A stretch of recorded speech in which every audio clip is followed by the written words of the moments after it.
Dans l'immensité étincelante du système Tronus, où les nébuleuses dansaient en nuances de saphir et de cramoisi et où les étoiles brûlaient plus fort que les espoirs des jeunes amants, la planète Lumara tournait, défiant avec élégance le chaos cosmique.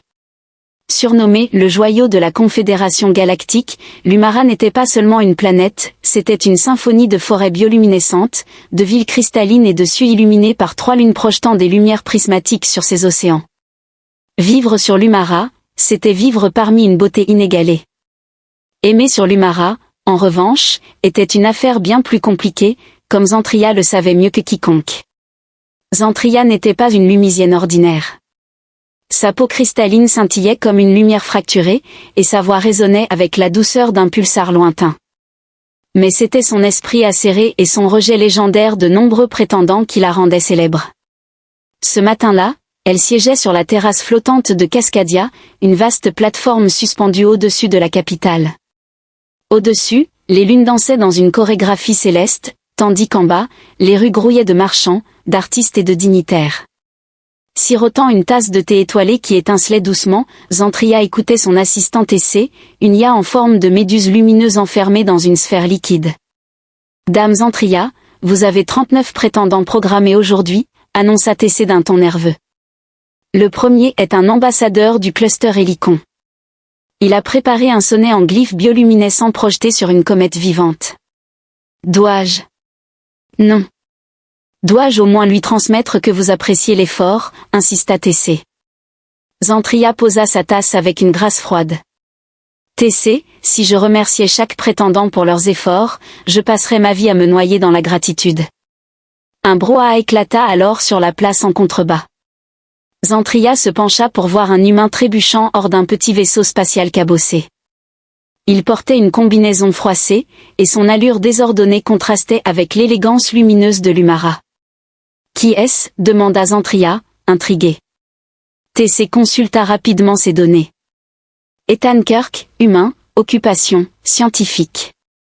Ancien employé de la division de recherche quantique de la Terre. Statut actuel, bloqué dans le système Tronus après une erreur de navigation interstellaire. Xantria sourit malgré elle. Un génie, peut-être. Plutôt un imbécile, répondit Tessé. Ethan, remarquant Xantria, leva les yeux. Quand leurs regards se croisèrent, il agita la main dans un geste exagéré et maladroit. Que fait-il demanda Xantria, partagé entre amusement et embarras. Probablement une tentative de salutation humaine, suggéra Tessé. À sa grande surprise, Ethan ne détourna pas le regard. Au lieu de cela, il se dirigea vers la terrasse, trébuchant en chemin mais récupérant avec une exagération théâtrale qui arracha quelques applaudissements à la foule. « Dame Xantria » aplatait-il en bas, sa voix un mélange d'audace et de maladresse. « J'ai traversé des trous de verre et affronté des tempêtes de plasma pour être ici et vous inviter à dîner. » Xantria, amusé, fit un geste pour qu'il s'explique. « Je n'ai pas de diamant ou de comète, poursuivit Ethan, fouillant ses poches. Mais j'ai, ça. » Il sortit une fleur légèrement flétrie qui émit un petit couinement. Un silence incrédule s'installa, suivi par le rire pur de Xantria. « Mouvement audacieux, humain, dit-elle, son sourire devenant joueur. Vous avez attiré mon attention, pour l'instant. » Ethan monta sur la terrasse, conscient d'être aussi déplacé qu'un pingouin dans un soleil ardent. « Alors, c'est cet humain qui pensait qu'une fleur grinçante suffirait à gagner ma faveur, dit Xantria en l'examinant. Eh bien, je me suis dit que les comètes étaient surestimées, répondit Ethan en grattant sa nuque, un sourire gêné sur les lèvres. Xantria l'observa avec amusement. Vous êtes soit incroyablement audacieux, soit remarquablement insensé.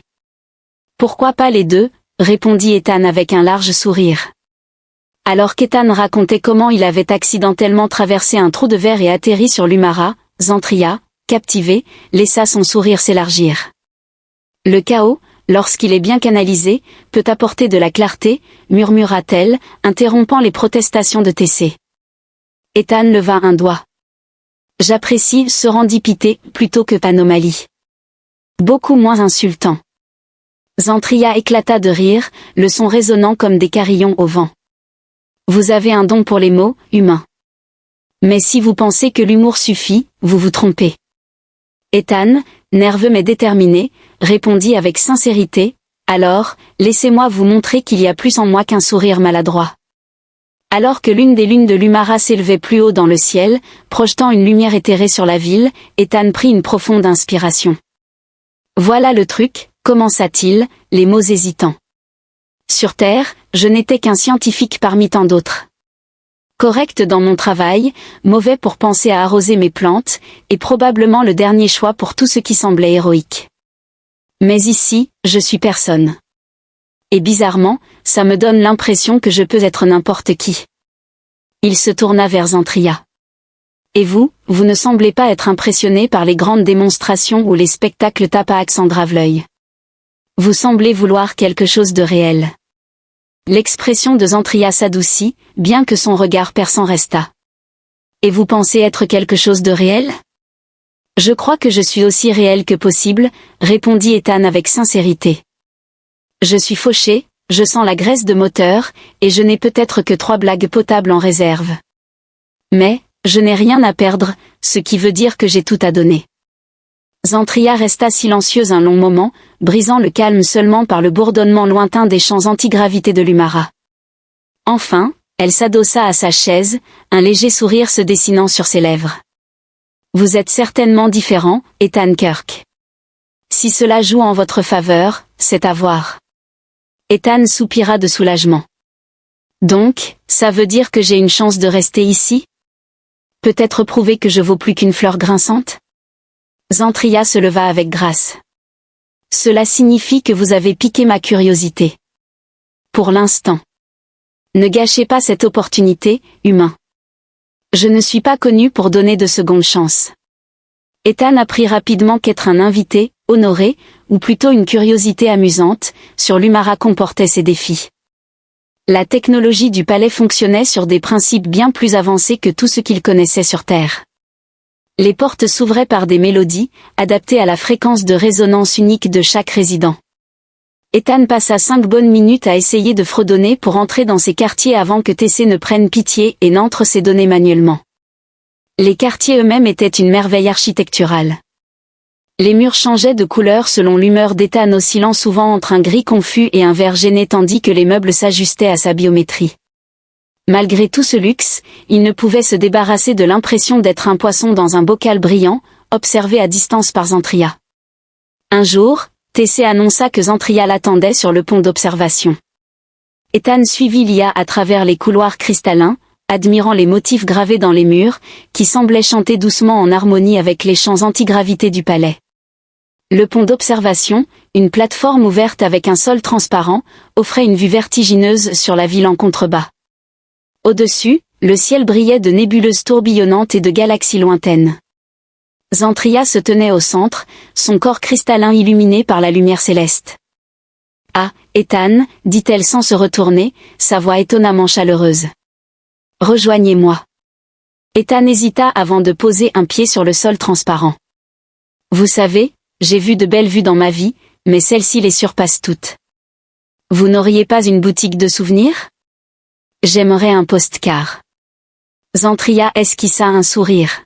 « Votre humour est persistant. » « Eh bien, c'est soit ça, soit paniqué, » admit Ethan, regardant le sol transparent.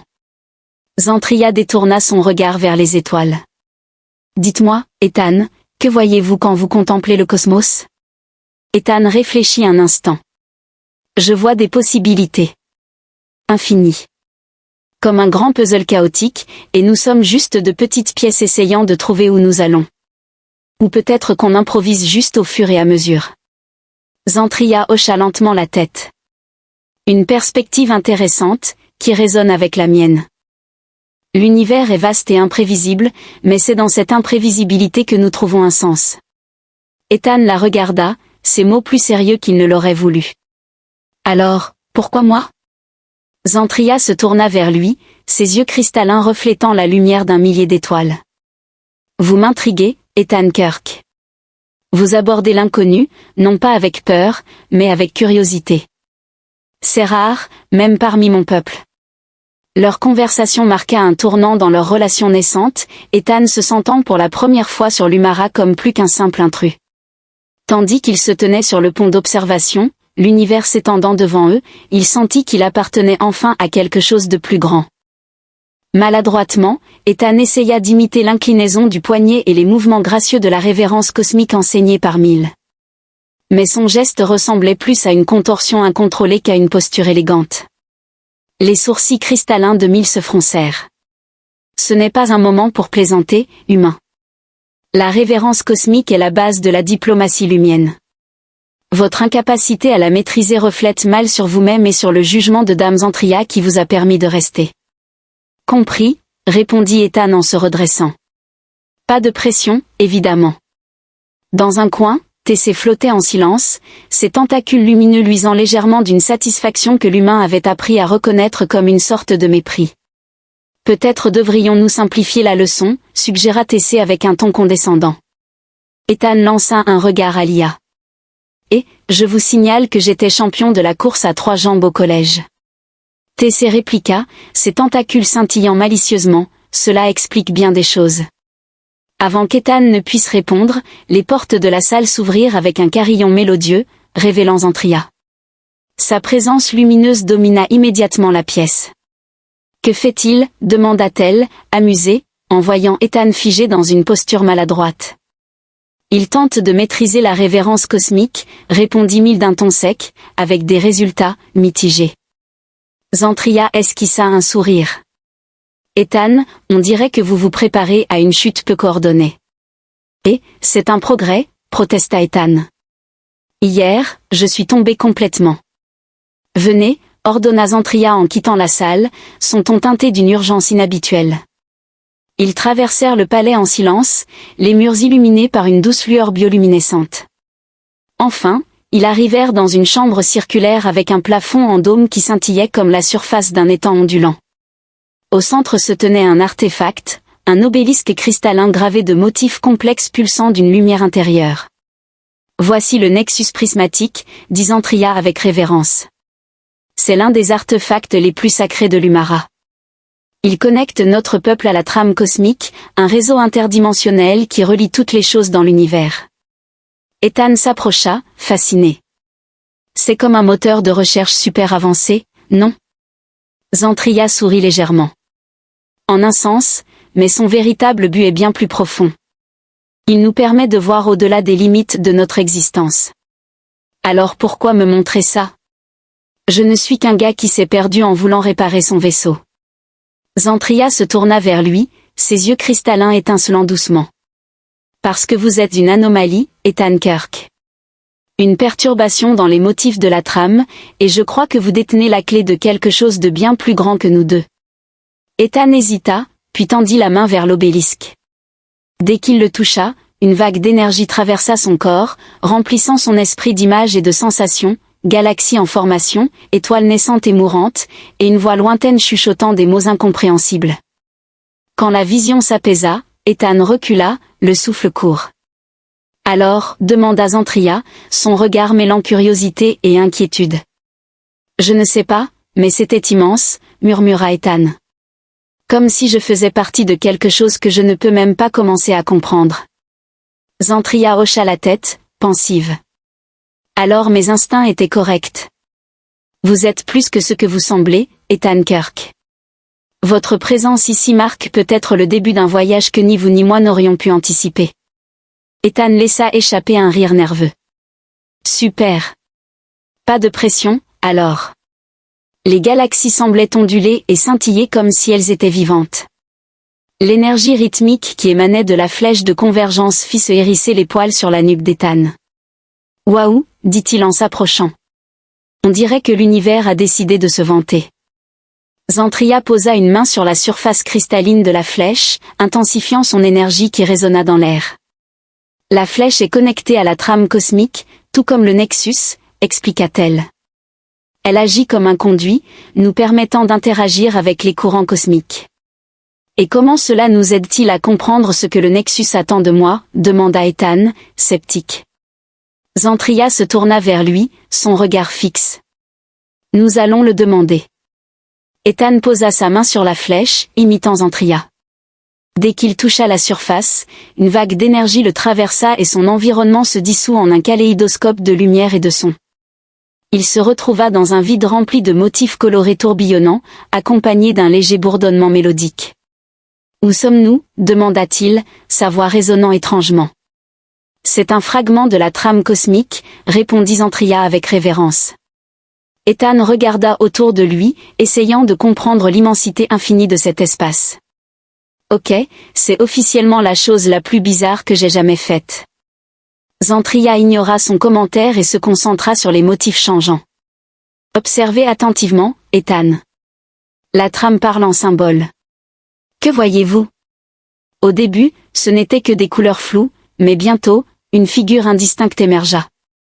Elle était humanoïde, entourée de fils d'énergie qui s'étendaient vers des étoiles et des planètes lointaines. Quelqu'un, dit-il lentement. Connecté à tout. Zantria hocha la tête, son expression pensive. Cette figure représente une convergence, un point où de nombreux chemins se croisent. Et toi, Ethan, tu y es lié. Pourquoi moi, demanda-t-il, les sourcils froncés. Je ne suis qu'un gars qui répare des trucs et raconte des blagues nulles. Peut-être est-ce précisément pour cela que la trame t'a choisi, répondit Zantria doucement. Alors qu'il pénétrait plus profondément dans les mystères de la trame, Ethan sentit que sa vie changeait de manière qu'il n'aurait jamais pu imaginer. Mais pour la première fois, il se sentit prêt à embrasser l'inconnu. Le spire de convergence se dressait devant eux, un chef-d'œuvre de flèches cristallines et de motifs complexes qui semblaient vibrer d'une énergie imperceptible. Cet endroit est incroyable, dit Ethan en levant les yeux vers la structure imposante.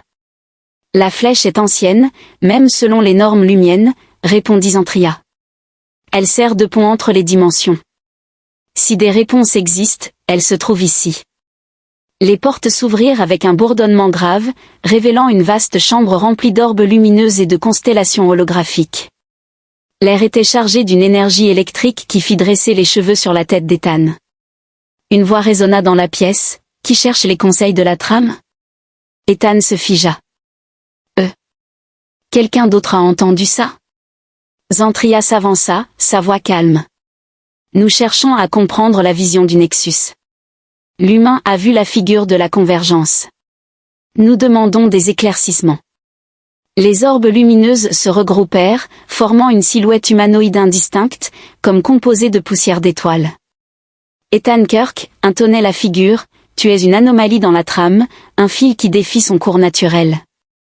Ton existence ici a modifié le chemin de nombreux destins. D'accord, répondit Ethan, haussant un sourcil. Mais ça veut dire quoi exactement? Tu es à la fois un catalyseur et une variable, expliqua la figure. Les choix que tu feras façonneront l'issue de la convergence. Mais sois averti, tous les chemins ne mènent pas au salut. Zantria regarda Ethan et hocha la tête pour l'encourager. Bien, répondit-il, en essayant de masquer son inquiétude. Pas de pression, hein. La silhouette scintilla et une série de symboles apparut autour d'elle, se transformant en motifs mouvants. Les galaxies scintillantes semblaient onduler comme si elles étaient vivantes. La flèche de convergence pulsait d'une énergie rythmique, rendant l'atmosphère presque tangible. Eh bien, dit Ethan en s'approchant, on dirait que l'univers a décidé de montrer toute sa grandeur. Zantria posa une main sur la surface cristalline de la flèche. L'énergie sembla répondre à son contact, résonnant dans l'air. La flèche est connectée à la trame cosmique, tout comme le Nexus, expliqua-t-elle. Elle agit comme un pont entre les courants dimensionnels. Ethan fronça les sourcils. Et comment cela nous aide-t-il à comprendre ce que le Nexus veut que je fasse? Zantria se tourna vers lui. Nous allons le lui demander. Ethan posa sa main sur la flèche, imitant Zantria. Une vague d'énergie traversa son corps, dissolvant son environnement en un kaléidoscope de lumière et de son. Il se retrouva dans un vide parsemé de motifs colorés tourbillonnants, accompagnés d'un doux bourdonnement mélodique. « Où sommes-nous ? demanda-t-il, sa voix résonnant étrangement. Un fragment de la trame cosmique, répondit Zantria avec révérence. Ethan regarda autour de lui. D'accord, c'est officiellement la chose la plus étrange que j'ai jamais faite. Zantria l'ignora, concentré sur les motifs changeants. La trame parle en symboles. Que voyez-vous? Ethan scruta les motifs, et peu à peu, une figure humanoïde émergea, connectée par des fils d'énergie à des étoiles et des planètes. Quelqu'un, murmura-t-il. Connecté à tout. Zantria hocha la tête. Cette figure représente une convergence, un point où de nombreux chemins se croisent. Et toi, Ethan, tu es lié à elle. Pourquoi moi? Je ne suis qu'un gars qui répare des trucs et raconte des blagues nulles. Zantria répondit doucement, peut-être est-ce précisément pour cela que la trame t'a choisi.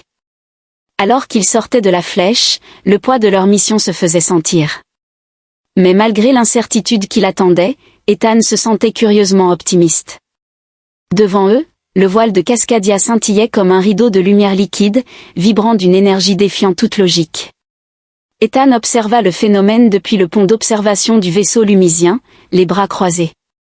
Alors, dit-il avec un sourire, est-ce que je suis le seul à penser que ça ressemble à une lampe à lave cosmique? Zantria soupira doucement, un sourire furtif se dessinant sur ses lèvres. Ton talent pour désamorcer la gravité des situations est inégalé, Ethan. La traversée du voile fut une expérience surréaliste. Les murs du vaisseau ondulaient comme de l'eau, et Ethan ressentit une étrange sensation dans sa poitrine, comme si une force invisible le tirait dans 1000 directions à la fois. Puis, soudain, tout s'arrêta. Ils émergèrent dans un espace vibrant d'énergie et de lumière, où les étoiles et les planètes semblaient défier la gravité. Bienvenue au Nexus de convergence, dit Zantria avec une pointe d'émerveillement. Un immense monolithe cristallin apparut au loin, pulsant de la même énergie que l'espace environnant. Alors qu'il s'approchait, Ethan ressentit un étrange appel, comme si le monolithe le convoquait. À l'intérieur du monolithe, les murs pulsaient comme un organisme vivant. Des symboles apparurent autour d'Ethan, formant des motifs complexes résonnant avec ses pensées. La figure de sa vision réapparut, plus distincte. Sa voix résonna directement dans son esprit. Tu te tiens au cœur de la trame, Ethan Kirk. Les chemins de nombreuses réalités convergent ici. Choisis avec sagesse, car ta décision résonnera à travers le cosmos. Ethan vit des flashs de futurs possibles, certains emplis de paix, d'autres de chaos. Il se souvint des paroles de Zantria, « Fais-toi confiance ». Prenant une profonde inspiration, il déclara, « Montre-moi le chemin où tout le monde a une chance. » Pas de destin imposé, juste des possibilités. Les symboles s'assemblèrent en un fil de lumière brillant. Ce chemin est incertain, dit la figure. Mais il est rempli d'espoir. Ethan sourit. L'espoir, c'est un bon début. De retour sur le vaisseau, Zantria lui demanda, les yeux brillants de gratitude, que as-tu choisi? Ethan répondit avec un sourire. Le chemin des possibles. Pas de garantie, mais je pense qu'on s'en sortira. Alors que le vaisseau retournait vers l'Umara, Ethan ressentit une paix étrange. Il ne savait pas ce que l'avenir réservait, mais pour la première fois, cela ne le dérangeait pas. Après tout, les meilleures aventures étaient celles qu'on ne pouvait pas prévoir.